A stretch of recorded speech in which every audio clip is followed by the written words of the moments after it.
WOMAD. Up the back. WOMAD. WOMAD. WOMAD. WOMAD. Now scream. WOMAD. Yeah. WOMAD. Yeah, WOMAD.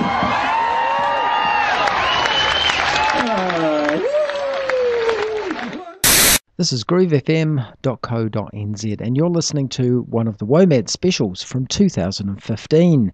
Well, we were up there this year and we really enjoyed ourselves. 3 fantastic days. Summer, beautiful food, wonderful company, a maxed out crowd. Over 12,000 people attended this year. 5,000 of them were actually in the camp. And I had some lovely experiences meeting some of them.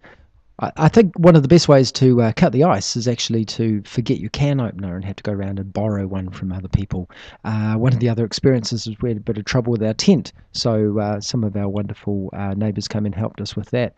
And that's the kind of sort of neighbourly thing that you get with campgrounds like that at WOMAD. One of the other things we had was the wonderful warmth that came from the artists. When we interviewed them, they were very giving, very sharing with their information, and very honest as well. One of the most honest ones was one that Mckenzie actually interviewed. Her name was Estère. She's an up-and-coming artist, and she's very creative. She has a beautiful dynamic style. Here's what I have in my notes here. It says Estère is a girl with an NPC she calls Lola. And with Lola, Estère samples records and a mixture of bass, synth, drums, guitar, vocal harmonies, kazoo, cutlery draws, believe it or not, and anything else that tickles her fancy, and then layers that production with pulsating rhythms, evocative melodies, and everything else that she adheres together to create a genre that she calls electric blue witch hop. And the best way to see her music is probably live, because you can hear the beautiful sounds in some of her recordings, but you really need to experience them. She's also got a rather funky dance style which goes with that as well. It's just her and her NPC on stage, and you would think that'd be a bit kind of, bit ordinary, but in fact she was a very compelling artist.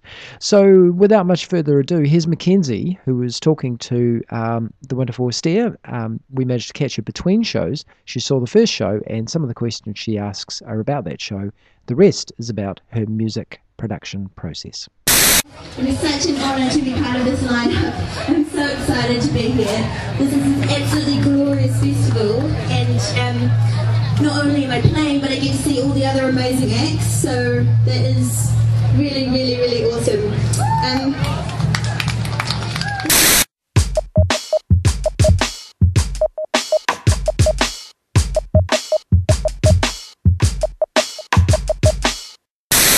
This is Mckenzie. So Estère, how was last night? Hi Mckenzie.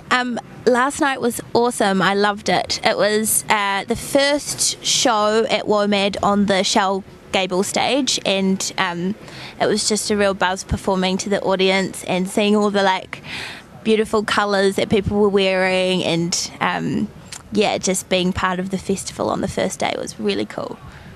Yeah, I must say you did very well, and I found your style of dancing unique. Thank you so much. That's a really nice compliment. Particularly when the audience joined in with it. It was cool.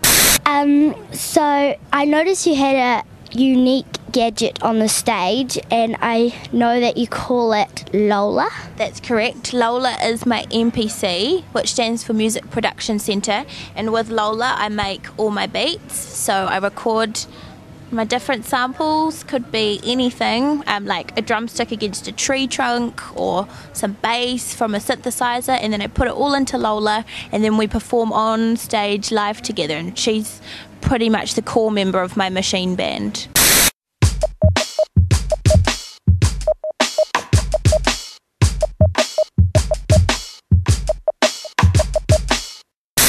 So why do you call it Lola? I called Lola Lola because I like the name Lola. I like the double L and the OA, Lola. just the way that it sounds. And I knew that I probably wasn't going to be having any children for a while, so I thought it was a good opportunity to be able to name something, you know? Yeah. That's very cool. So how do you record Lola through that sort of thing? Yeah, so the way that it works is I record the samples on a microphone like this one, and then I put all the samples into a computer, a digital audio workstation is what it's called, and the one that I use is Logic. And then I do stuff to the samples. I might EQ it, which means taking out certain frequencies, making it sound different, putting effects on it. And then once that's all ready for Lola, I transfer those samples from my computer through a cable into Lola and then assign them to different pads, and that's how it works. And then I produce these beats at home in my bedroom, normally in my pajamas, and then we play it live. Yeah. That's cool, especially doing it in your pajamas.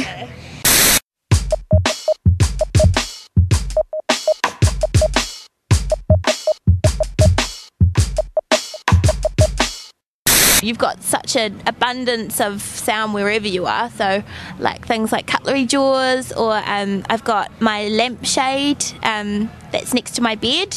I've got that in there. I was tapping that with a drumstick, or my comb for my hair, scraping against my mirror, all sorts. Yeah. Wow.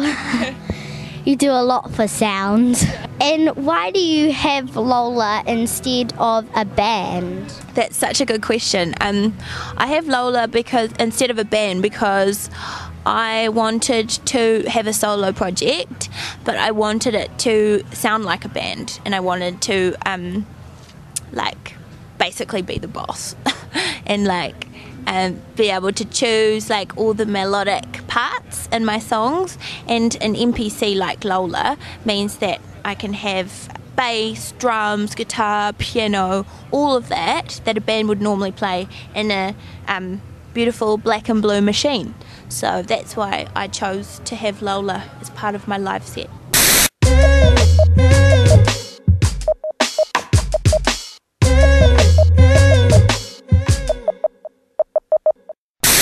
When you were a child, where did you grow up? What part of New Zealand or the world, really? Yeah, that's a good question. I was actually always in New Zealand when I was a child, up until the age of 16, and I was in Wellington for most of my life, and then I went on exchange to Germany when I was 16, but I don't know if that counts as still being a child. It's more like a teenager. Yeah. Yes, your name is very unique compared to most other artists.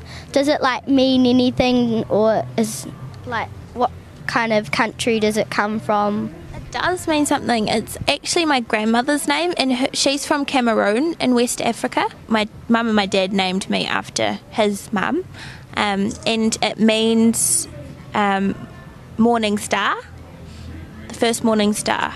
Yeah.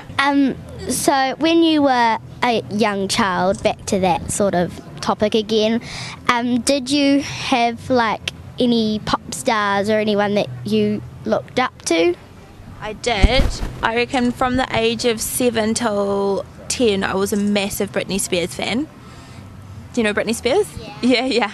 I love Britney Spears. I loved S Club 7, Christina Aguilera, and then I kind of, when I got older, I started to change my taste a little bit and started listening to people like David Bowie and Grace Jones. They're from the 70s, but they're all kind of were really big in their time. Yeah, but when I was quite young, it was definitely Britney Spears.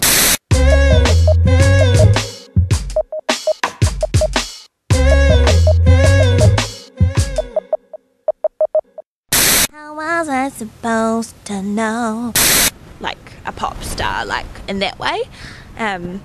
So it all changed when I got older. Yeah, and it's interesting if you look back at different, and you'll probably find it when you're 20, you'll like different music to what you like now, and it's just kind of something that happens when you get older. And yeah, I just kind of like music to be a little bit more different and interesting than not to say that pop music can't be different and interesting, but like not so much like mainstream production and stuff is not so my cup of tea, but each to their own. Yeah.